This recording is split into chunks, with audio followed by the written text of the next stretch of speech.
Dikisahkan pada beribu-ribu tahun yang lalu, tanah Parahyangan dipimpin oleh seorang raja dan seorang ratu yang hanya mempunyai seorang putri. Putri itu bernama Dayang Sumbi. Dia sangat cantik dan cerdas. Sayangnya dia sangat manja. Pada suatu hari saat sedang menenun berada di istana, Dayang Sumbi merasa lemas dan pusing. Dia menjatuhkan pintalan benangnya ke lantai berkali-kali.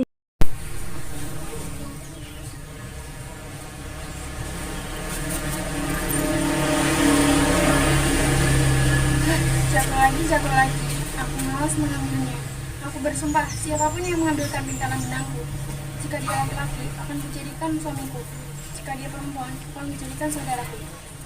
Setelah kata-kata sumpah itu diucapkan, datang seekor anjing sakti yang bernama Tumang. Ini pintalan benangnya, Tuan Putri. Hah? Kenapa harus seekor anjing yang mengambilkan pintalan benangku? Berarti mau tak mau, aku harus melaksanakan sumpah itu dan menikahi anjing ini. Kemudian Dayang Sumbi dan Tumang menikah dan hidup berbahagia hingga mereka dikarunia seorang anak yang berupa anak manusia tapi memiliki kekuatan sakti seperti ayahnya. Anak ini diberi nama Sangkuriang. Dalam masa pertumbuhannya, Sangkuriang selalu ditemani bermain oleh seekor anjing yang bernama Tumang, yang diketahui sebagai anjing yang setia, bukan sebagai ayahnya. Sangkuriang tumbuh menjadi seorang pemuda yang tampan dan gagah perkasa. Pada suatu hari, Dayang Sumbi memanggil putranya Sangkuriang. Dia akan mengadakan suatu pesta, berjualan ke hutan bersama Tumang.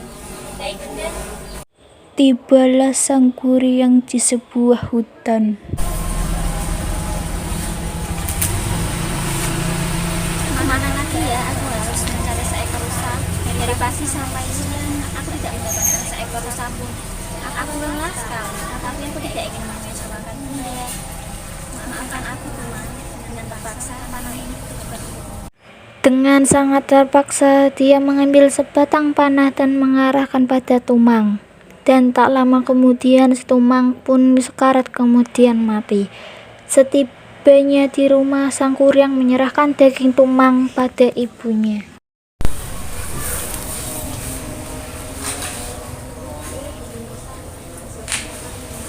Terima kasih sayang, sudah sangat gembira. Sekarang kamu sudah pandai berburu rusa. Setelah menerima daging buruan Sangkuriang, Dayang Sumbi melanjutkan acara pestanya. Sesaat setelah pesta usai, Dayang Sumbi teringat pada si Tumang. Gimana ya si Tumang? Dari kemarin aku tidak melihatnya. Coba aku tanyakan kepada Sangkuriang. Sangkuriang, Sangkuriang, Sangkuriang. Gimana si Tumang? Dari kemarin udah tidak melihatnya. Siapa yang membunuhnya? Kemarin waktu aku berbulan sudah aku jelajah tapi aku tidak mengatakan rusa. Aku tidak ingin mengecewakan dia dan tidak mengecewakan. Jadi, dari yang kemarin kamu bawakan kepada dia, itu adalah dari Tumang. Anak durhaka, pembunuh. Bukan main marahnya Dayang Sumbi begitu mendengar cerita itu. Tanpa sengaja, ia memukul kepala Sangkuriang dengan sendok nasi yang dipegangnya. Sangkuriang pun terluka.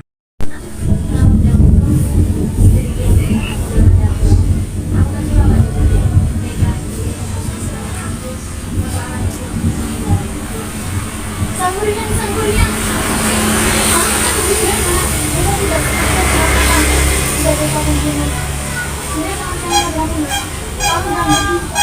Tapi sayang semua terlanjur. Sangkuriang tetap berlalu pergi meninggalkan ibunya. Dayang Sumbi pun berdoa kepada para dewata agar bisa dipertemukan kembali dengan putranya. Doanya didengar para dewata penghuni kayangan. Dayang Sumbi diberi kemudahan dan cantik abadi, bahkan lebih cantik dari sebelumnya. Bertahun-tahun kemudian, Sangkuriang yang telah melanglang buana ke seluruh penjuru bumi memutuskan untuk kembali ke kampung halamannya. Sesampai di sana, Sangkuriang terkejut saat di jalan bertemu seorang wanita yang tak lain tak bukan adalah Dayang Sumbi, namun mereka tak saling mengenali.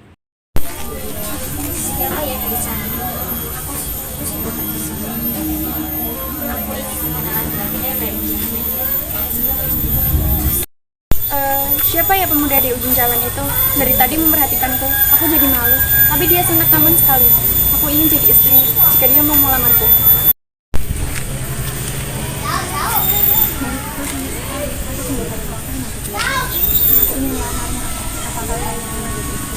Iya, aku mau. Tentu saja aku mau jadi istrimu. Kau tampan sekali. Pada suatu hari, Sang Kuryang minta pamit untuk berburu. Ia minta tolong ke Yang Sumbi untuk merapikan ikat kepalanya. Bunda, aku mau pergi berburu gampang. Kalau merapikan ikat kepalaku ya. Iya kan ya? Hah? Di kepala calon suamiku ada bekas luka dan luka ini mirip seperti luka anakku dulu yang merantau. Luka apa ini kan, Deh? Bekas luka ini karena dulu pernah dipukul ibuku sangat marah sekali pada waktu itu. Jadi aku tinggalkan ibuku sendiri. Oh, jadi dia adalah anakku Sangguriang yang merantau ini telah kembali berada di tempatku. Dan wajahnya pun juga ternyata mirip sekali dengan anakku Sangguriang. Aduh, gimana ini pemuda berteman yang akan menjadi calon suamiku adalah putraku sendiri. Aku hampir memiliki putraku sendiri. Aku harus menggagalkan proses peminanganku nanti. Nah, sudah selesai, sudah beres perlengkapanku berburu. Aku berangkat dulu ya, Bunda. Hati-hati di jalan ya, Kande. Duh, gimana ya? Supaya aku tidak menikah dengan Sangguriang. Sangguriang kan anakku sendiri.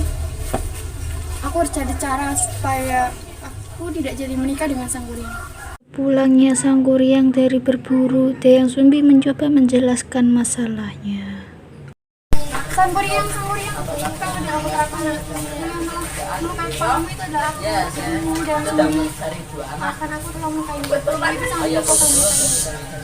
Ibu sedih sekali saat kau tinggalkan. Tolong batalkan pernikahan ini. Kau hanya melarang aku nikah saja. Tidak mungkin. Kau jangan menganggap saja. Apa yang kau katakan itu aku tidak percaya. Dengar Sangguriang, apa yang ibu katakan itu adalah benar. Aku sendiri telah meninggalkan kamu. Tolong batalkan pernikahanmu dengan dia. Tidak bisa. Aku tidak berterima ke siapa.